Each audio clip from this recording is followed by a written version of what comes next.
ಎಲ್ಲರಿಗೂ ನಮಸ್ಕಾರ. ಸುಮಾರು 5,000 ವರ್ಷಗಳ ಇತಿಹಾಸ ಇರುವಂತಹ ದೇವಸ್ಥಾನ ಕುಕ್ಕೆ ಶ್ರೀ ಸುಬ್ರಹ್ಮಣ್ಯ ದೇವಸ್ಥಾನ. ಇಲ್ಲಿ ಇಕ್ಕೇರಿಯ ಅರಸರಿಂದ ಹಿಡಿದು ನಾಡಪ್ರಭು ಕೆಂಪೇಗೌಡರಿಂದ ಹಿಡಿದು ಮೈಸೂರು ಅರಸರ ತನಕ ಅನೇಕ ದೇಣಿಗೆಗಳನ್ನು ನೀಡಿರುವಂತಹ ವಸ್ತುಗಳು ಇನ್ನೂ ಕೂಡ ದೇವಾಲಯದಲ್ಲಿ ಇದೆ. ಇಕ್ಕೇರಿಯ ಅರಸರು ನೀಡಿದಂತಹ ಹಳೆಯ ಬ್ರಹ್ಮರಥ ಇನ್ನೂ ಕೂಡ ಇದೆ.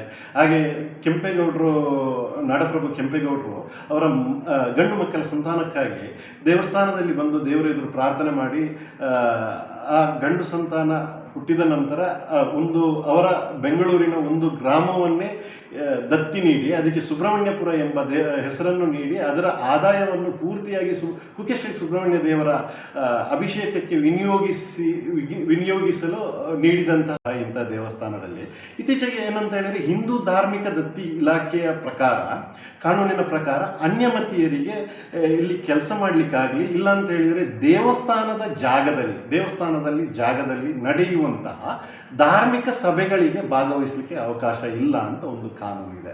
ಆದರೆ ಏನಾಗಿದೆ ಅಂತ ಹೇಳಿದರೆ ಇಂತಹ ಕಾನೂನು ಇದ್ದರೂ ಕೂಡ ಇತ್ತೀಚೆಗೆ ಜುಲೈ 5, 2025 ಒಂದು ಕರ್ನಾಟಕ ಸರ್ಕಾರ ಒಂದು ಸುತ್ತೋಲೆ ತರ್ತದೆ.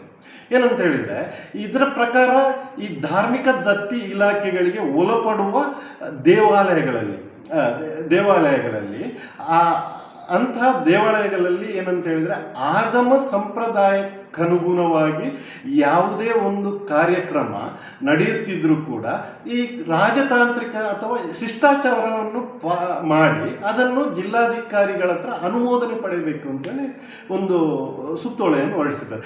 ಇಂತಹ ಅನುಮೋದನೆಯನ್ನು ಪಡೀಲಿಲ್ಲ ಅಂತ ಹೇಳಿದರೆ ಆ ಅಧಿಕಾರಿ, ಯಾರು ಆಡಳಿತ ಅಧಿಕಾರಿ ಇರ್ತದೆ, ಅವರ ಮೇಲೆ ಶಿಸ್ತು ಕ್ರಮ ತರಬೇಕು ಅಂತೇಳಿ ಸುತ್ತೋಲೆಯನ್ನೇ ನಡೆಸ್ತಾರೆ.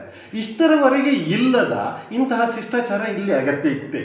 ಈಗ ಏನಂತ ಹೇಳಿದ್ರೆ ಇತ್ತೀಚೆಗೆ ಹಿಂದೆ ಇಷ್ಟರ ವ್ಯವಸ್ಥೆಯನ್ನು ಮಾಡಬೇಕೇ ಹೊರತು ಸಂಕುಚಿತ ಮನೋಭಾವನೆ ಬೇಡ. ಎಲ್ಲರೂ ನಾವು ಕೂಡ ದೇವಸ್ಥಾನ ವಿಷಯದಲ್ಲಿ ರಾಜಕೀಯ ಇಲ್ಲ.